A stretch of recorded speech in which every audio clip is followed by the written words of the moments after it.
People whom you love are not easy. Transform yourself in such a way. Being in your presence, unknowingly, their cup will turn around. As far as your spiritual process is concerned, anyway you're alone. Namaskaram, Sadhguru. I'm in a relationship with a very bitter person who is not interested in spirituality. How can I handle my relationship without losing my way on the spiritual path? If your concern is your spiritual growth only, then if you have a demon for your partner, that's the best thing. But your partner, your husband, wife is not just about spiritual growth, you also want to have a pleasant life in the family. Then you have to choose someone whom you like, but any human being on the planet, there is something that you don't like about them, isn't it so? So you use that part of it for your spiritual growth, and the rest of it you enjoy. Just as life.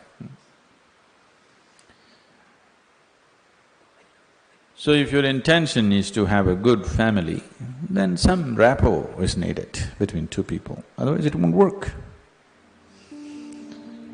Especially if you have produced children, then rapport is must, otherwise you'll foul the new life that's come up.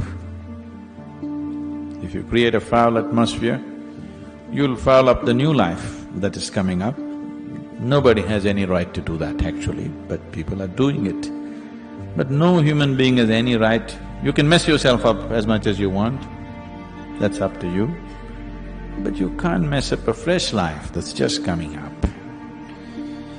So, if you're looking for good life, family life, then one has to find rapport.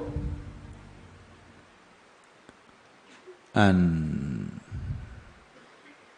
that rapport means some areas of commonality at least.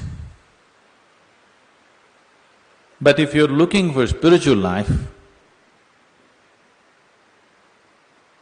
it doesn't matter what kind of person he is, you can use everything for your growth,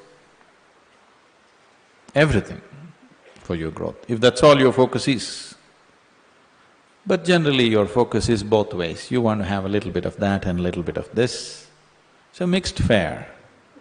So it gets a little complex.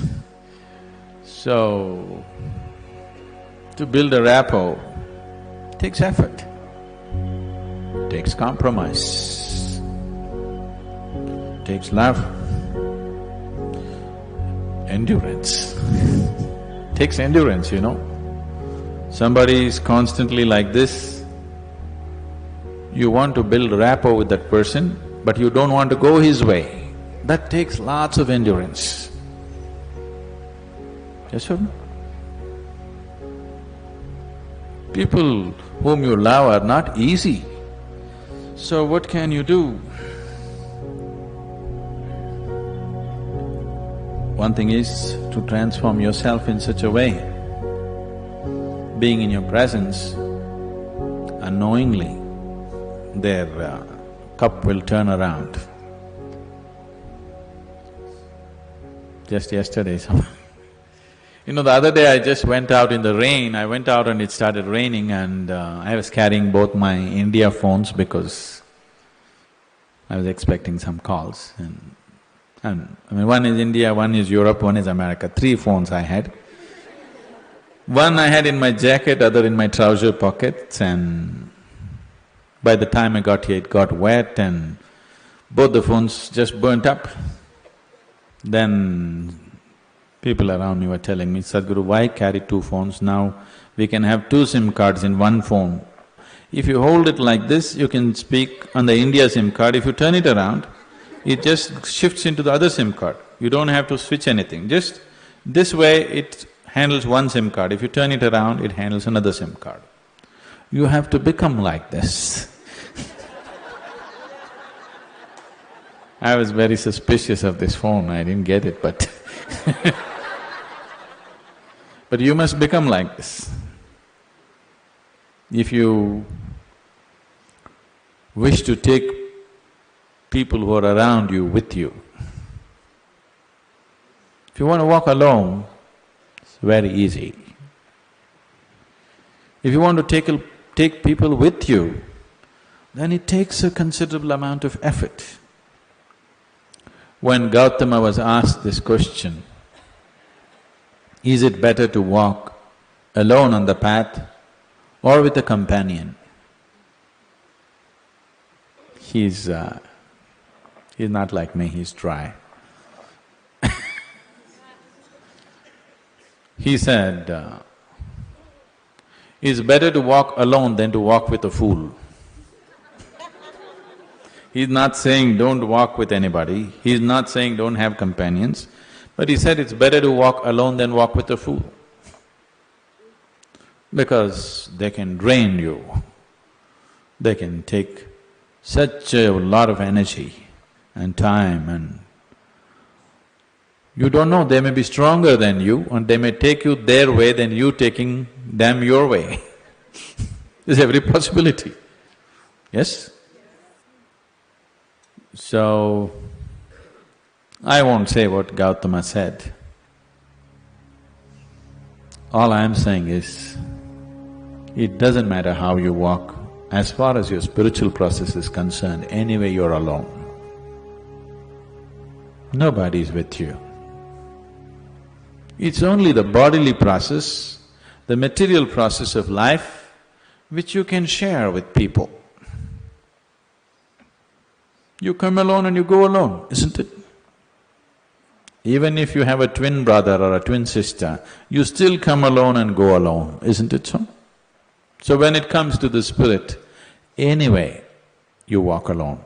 So don't mix that up. So that part of it you handle well, the material part of it according to your capability, to what extent you can do it, you do it. They come your way, it's wonderful. If they don't, it's all right, don't grudge them. It's just that you don't have to go that way. Maybe someday, when the doctor tells you your liver is in a bad state, he may seek divine, you know. Yes. Have you seen people who are walking in the morning? Not everybody, there are certain type of people, these are all over 50, 55 age group people. They have become lean and they're walking briskly every day, religiously they are there. These are all people who generally had a cardiac problem. They almost died. Then their doctor told them, either you do this or you're gone.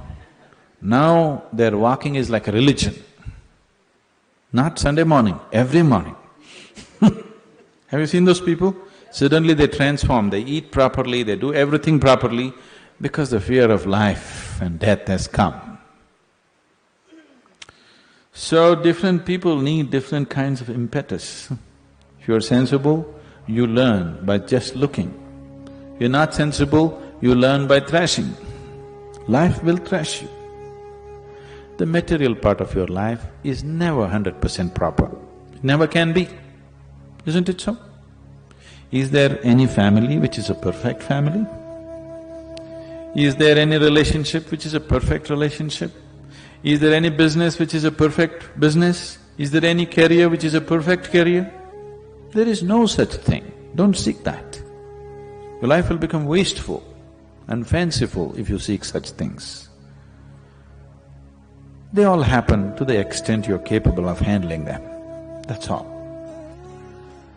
So, you make sure the spiritual part of your life, you handle it 100% properly.